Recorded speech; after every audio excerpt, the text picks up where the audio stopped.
Hello and welcome to my animation tutorial. My name is Dan and I'm going to take you through using household objects to make a bouncing ball. And in today's bouncing ball, I want to do the world. So I drew a little world here from a picture looking at how different parts of the world look from above. So pick your little corner of the world and start to draw it out. We're going to work on 5x7 index cards. You could be working on post-it cards. You could be working on the corner of a book and animate on the corner of the book. Anything that you can make flip. So I'm going to put a rubber band around the corner of my index cards. Then I'm going to take my crayons here and I'm going to start at the back because when flipping, it's easier to flip from the back towards the front. So you don't need the rubber band when you're initially doing your drawings. And the overview of what we're doing is this. We are going to start with the world being round at the top, and when something drops in animation, the foundational principles of animation are stretch and squash and spacing. So ball number one is at its natural state. It's hovering here, it has gravity, then whoop, there goes gravity, and it starts to stretch out, and the spacing gets a little further apart where they're not overlapping anymore, and then it finally touches down on the ground, and the force of the hit creates things to squash, and then see how it bounces back up off the ground at number 7, then it goes back to its original state all the way up at 11. So if you were to make a loop of this on the computer, you would use 1 and then you would go all the way through to 10. You'd leave 11 out unless you wanted to hold at the top for an extra moment before it drops again, and then that could cycle around and around. So that's the principle of animation there that we're using. So here, I'm going to draw our first circle. Something that's nice to practice is ghosting before you put your pencil or pen or crayon down on the paper, and then you let it down. So make that circle motion, then touch your paper. And there's my circle.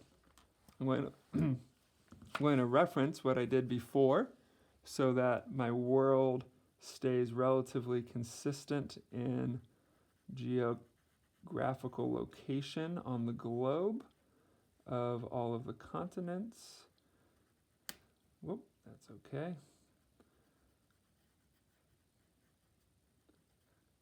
And rough those in.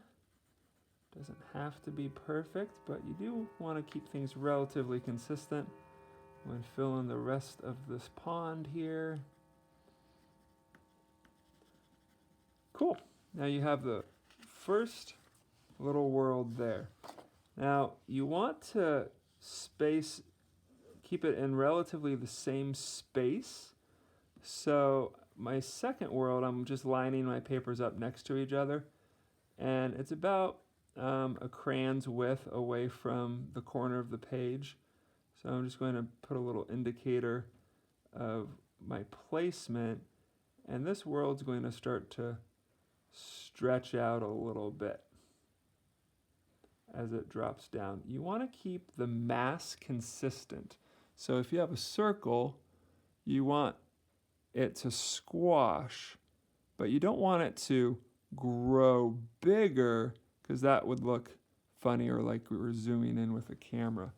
So I'm going to make this ellipse here, a little oval shape, and then my continents are going to stretch as they come down and stretch in their space that they're in, elongating their world. Cool. And I'm going to just try to even out my oval there to keep it even. Good. And I'm going to repeat the same process here. Now, if you have something like a light table or even a lamp that you can put underneath a glass table, that can help you see through the pages easily. There's my spacing. But for flip books, often you can just eyeball it. So we're really getting stretched out here. It's getting thinner, but I'm not trying to change the overall mass.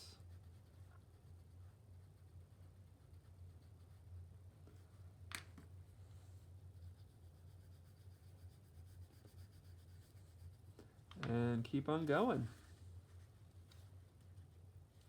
So we're getting towards the bottom of our page. I won't be doing all 5 here, I don't think. As we get down to the bottom,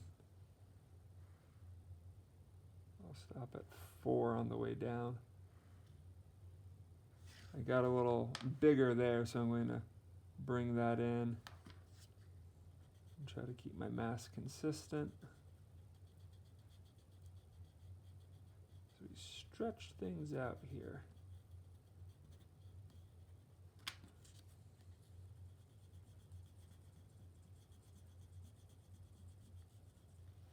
Very good. So now we hit bottom, okay?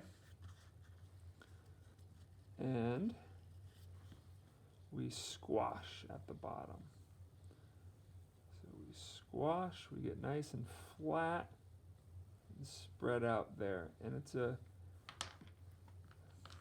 you don't need to do it in between there because you want the impact to be felt when it stretches down and it squashes on impact.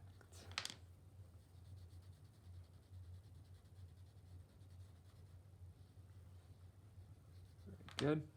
And then if you were on a computer or taking pictures of these, you could have a cycle where it starts here and then goes down, bounces, and then just goes right back up.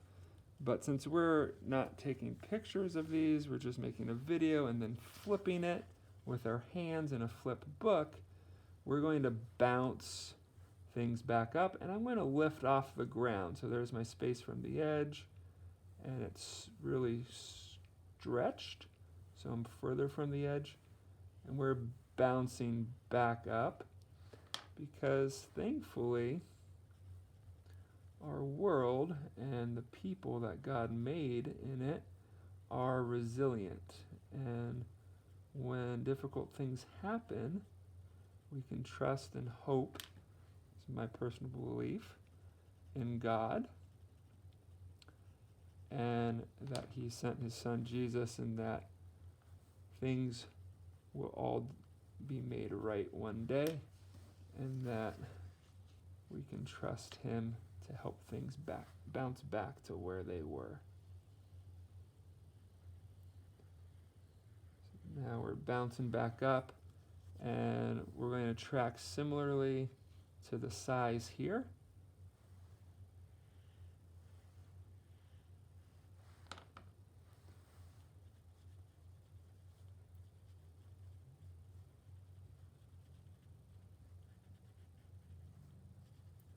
I'm working pretty loose with where the continent is. It'll give an impression, right, of the world. And slide that over. So now we're almost back up to where we started. I can reference where we started here and the size. You see how my mask got a little bit bigger? That tends to happen if you're not looking at your first drawing. So it would be a good idea just to put your first drawing near each frame that you draw so that you know your general size and look of what you're drawing. If it's a person or a planet or a flower, whatever that is, to help you reference that. So then I'm just going to draw one more that looks just like where we started. So line that up with my 3x5 card. We're about a crayon width away. Ghost that in, lay down that circle mass, and draw in the world.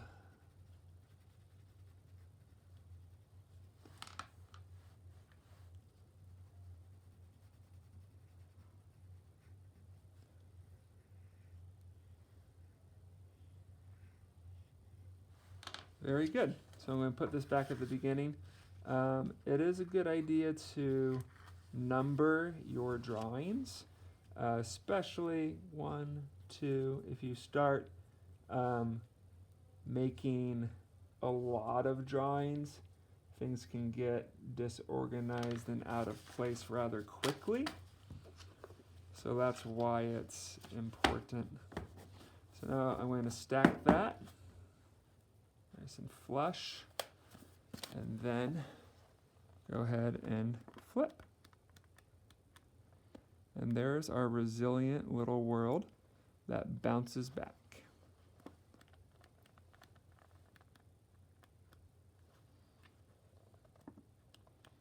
So I hope you enjoyed this tutorial. This can easily be done on a Post-it where you could work super quickly and just make that ball, and you can actually see through the Post-it, which is nice. Make it fall. We're going to really exaggerate this. That's something fun in animation to do, is exaggerate the drop of things. Where we're going super fast. And then a big squash at the bottom. And then we pop back up. This is a way to rough out your ideas also before you spend all the time doing the animation. I'm working on spacing here. I'm slowing things down at the top again when we come back to rest.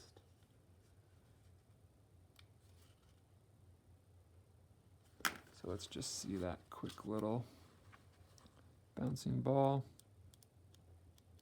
So up and back down again. So like I said, you could use the corner of a book. This is an old one that I did. I don't know if this was high school or college in animation class. Very random, hard to flip because it's so old. I just changed out the rubber band that corroded and put a new rubber band on. Sumo wrestler and Jesus praying and this frog with a fly swatter. Ironic. And there you go. So have fun with it.